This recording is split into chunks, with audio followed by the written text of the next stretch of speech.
अभी तक का उर्दू खबरनामा लेकर आपका मेजबान रहमत कलीम आपकी खिदमत में हाजिर है। बुलेटिन का आगाज सुर्खियों के साथ।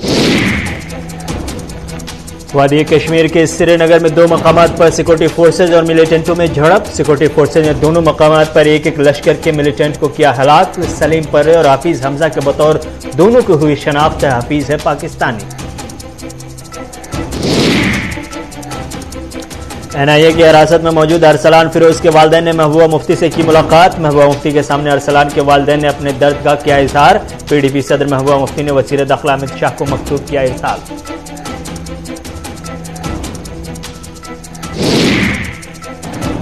मुल्क की दीगर रियासतों की तरह जम्मू कश्मीर में भी आज से बच्चों के लिए वैक्सीन की मुहिम शुरू। जम्मू कश्मीर में 8,33,000 बच्चों की टीकाकारी का इंतजामिया ने रखा है हदफ। जम्मू कश्मीर में हर रोज 1 लाख बच्चों की वैक्सीनेशन का इंतजामिया ने किया है इंतजाम।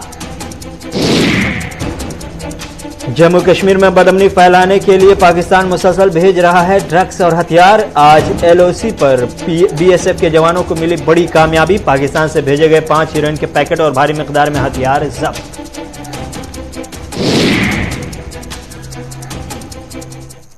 सुर्खियों के बाद खबरें तफसीलात के साथ है। जम्मू कश्मीर के दारुल हुकूमत से श्रीनगर के हारवन इलाके में आज एक मुख्तसर एनकाउंटर में लश्कर तैयबा से वाबस्ता एक मिलिटेंट हलाक हुआ।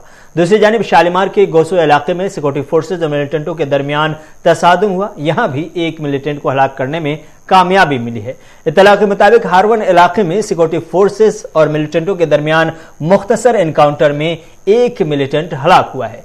कश्मीर पुलिस जोन के ऑफिशियल ट्विटर के मुताबिक हारवन तसादुम में लश्कर तैयबा से वाबस्ता मिलिटेंट सलीम पर्रे हलाक हुआ है। जम्मू कश्मीर पुलिस ने कहा है कि श्रीनगर के मशहूर मुगल बाग शालीमार में एक शूट आउट में लश्कर तैयबा के मतलूब कमांडर सलीम पर्रे को हलाक कर दिया गया है। पुलिस के मुताबिक सलीम पर्रे सन 2016 से सरगर्म था और कई दहशतगर्दाना कार्रवाइयों में मुलविस भी था। पुलिस के मुताबिक सिक्योरिटी फोर्सेज को मुगल बाग में मिलिटेंटों के छुपे होने की खुफिया इत्तला मिली थी, जिसके बाद सिक्योरिटी फोर्सेज ने कार्रवाई करते हुए एक मुख्तसर एनकाउंटर में हारवन के इलाके में एक मिलिटेंट को हलाक कर दिया। तो वहीं दूसरी जानिब शालीमार के गुस्सो इलाके में भी एक मिलिटेंट को मार गिराया गया।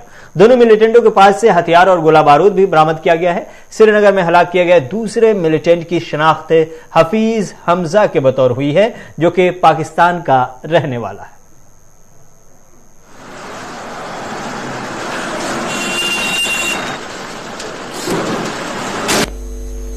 श्रीनगर पुलिस एक इनपुट डेवलप किया था शालीमार बाग में LT का जो कमांडर है सलीम पर्रे 2016 से एक्टिव है, वो अपने एक FT साथी के साथ घूम रहा है। श्रीनगर पुलिस वहां पर गई, उसके बाद CRP भी आ गई, कॉर्डन डाले, कॉर्डन डालते ही फायरिंग शुरू हो गया, जिसमें सलीम पर्रे मौके पर मारा गया।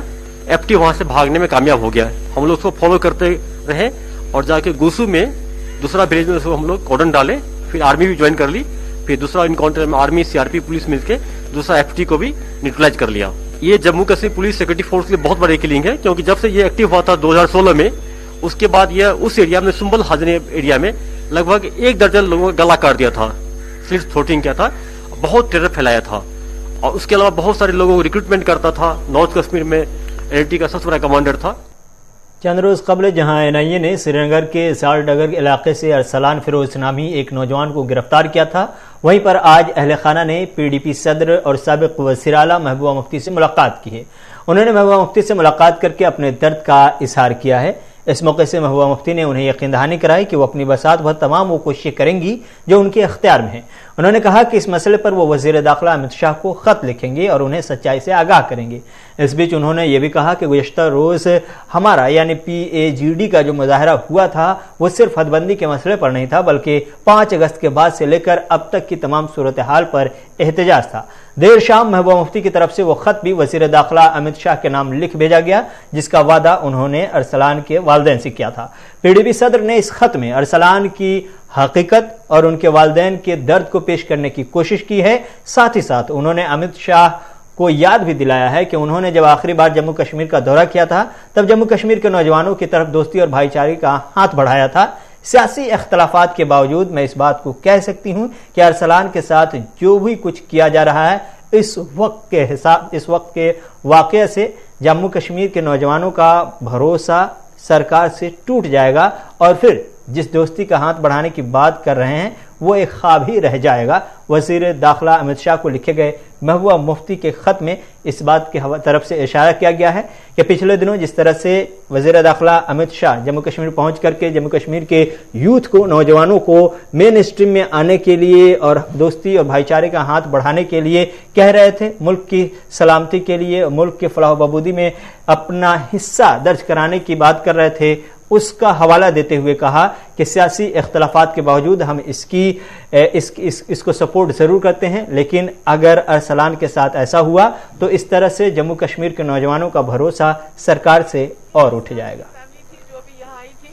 फैमिली, ये अरसलान की फैमिली थी जो भी यहाँ आई थी, जिनसे आप मिली, उसके वालिद, उसकी माँ, उसकी बहन और बाकी रिश्तेदार आए थे मेरे पास, जिनका ये कहना है कि अरसलान को पहले भी 21 अक्टूबर को गिरफ्तार किया गया। गिरफ्तार नहीं, उन्होंने उसको हैंड ओवर किया कि पूछताछ के लिए 40 दिन तक वो बंद रहा, कभी यहाँ, कभी अनंतनाग JIC में और कभी कार्गो में। उसके बाद उसको क्लियर कर दिया गया कि ये बताया गया कि इसके खिलाफ कुछ भी नहीं है, मगर फिर अचानक 30 दिसंबर को फिर उसको गए घर और घर वालों ने फिर उसको हैंड ओवर किया। तो तब से उसके बाद कुछ बताया नहीं, क्यों अरेस्ट कर रहे हैं, अगर पहले क्लियर किया तो आप क्यों अरेस्ट कर रहे हैं। तो इसमें इस वक्त उनको NIA के हवाले उस कस्टडी में है और कुछ बता नहीं रहे हैं, कहते हैं कोई ये इसका TRF का के साथ वाबस्ता है और उसकी फैमिली बेहाल है। उसके बाप को माइनर हार्ट अटैक भी आया है, उसी हालत में वो मेरे पास आया है। तो मैंने ये फैसला किया है कि हम इसके बारे में, चूंकि यहाँ की पुलिस का इसमें कोई इंटरफेरेंस नहीं होता है, ये सारा NIA जो डायरेक्टली होम मिनिस्टर देखते हैं, तो मैंने उनको ये कहा कि मेरे हाथ में इतना है कि हम होम मिनिस्टर ऑफ इंडिया को लेटर लिखेंगे इस बारे में, उनको बताएंगे एक स्टूडेंट है, मैकेनिक नहीं है, 19 साल का लड़का है, 23 साल का नहीं है, और अगर इसको 40 दिन हिरासत में रख के क्लियर किया गया तो आज दोबारा अचानक इसको क्यों पकड़ा गया और अब इसको इतना बड़ा इल्जाम क्यों लगाया गया। कभी ये स्टोन पेल्टर नहीं रहा है, इसके खिलाफ कोई FIR दर्ज नहीं है, न पास में न प्रेजेंट में। तो अगर एक इनोसेंट लड़का है, इसको इस तरह बंद क्यों किया गया है, इसको इमीडिएटली रिलीज किया जाना चाहिए। इसके बारे में हम होम मिनिस्टर से लेटर लिखेंगे और बात करेंगे। Thank you so much. पहले तो मैं ये बात बताना चाहती हूँ, वो जो हमने प्रोटेस्ट किया था वो खाली डिलिमिटेशन की बात नहीं थी, इट वाज ओवरऑल जो 370 से लेके 35A से लेके जो यहाँ दिन ब दिन हमारे इख्तियारात को कम किया जा रहा है, डिलिमिटेशन उसका एक हिस्सा है।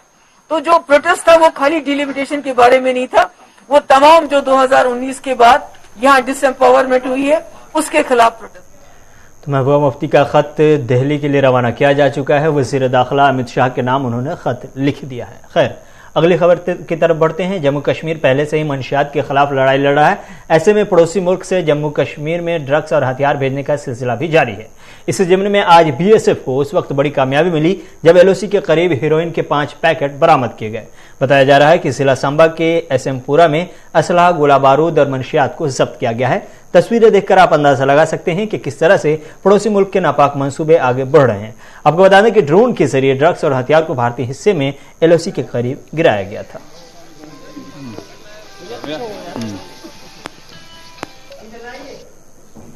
ये लगभग पिछले 1 साल से BSF ने सीमा पर पूरी तैनाती रखी है और कोई ऐसी घटना नोटिस में नहीं आई थी जिसमें इस प्रकार के ज़्यादा प्रयास किए गए हों सीमा पर।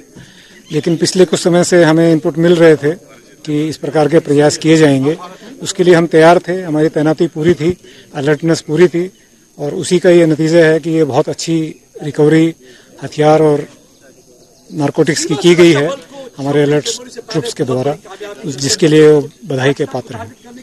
सर, पहले भी कोई 2 दिन में पहले इन्होंने जो नापाक हरकत थी पाकिस्तान की, उन्होंने ड्रोन के जरिए की, कहीं हथियार फेंकने की कोशिश की, कहीं कुछ मिलेगा, फिर भी हमारी जो सुरक्षा बल हैं उन्होंने उनको कामयाब किया, उनके मनसूबों को। तो क्या कहने के जो ड्रोन उनको भेजने का क्या मकसद होगा? देखिए, मकसद एक ही रहता है, हथियार या नारकोटिक्स अंदर भेजे जाएं, मिलिटेंसी को बढ़ा दिया जाए, मिलिटेंसी को चलाने के लिए नारकोटिक्स के थ्रू पैसा जुटाया जाए, तो यही प्रयास रहता है। लेकिन हम पूरी तरह से तैयार हैं और इस प्रकार के जो भी प्रयास होंगे उनको मुझे पूरा विश्वास है हम विफल कर पाएंगे। उर्दू खबरनामा जारी है। वक्त है एक छोटे से तजारती वक्फे का।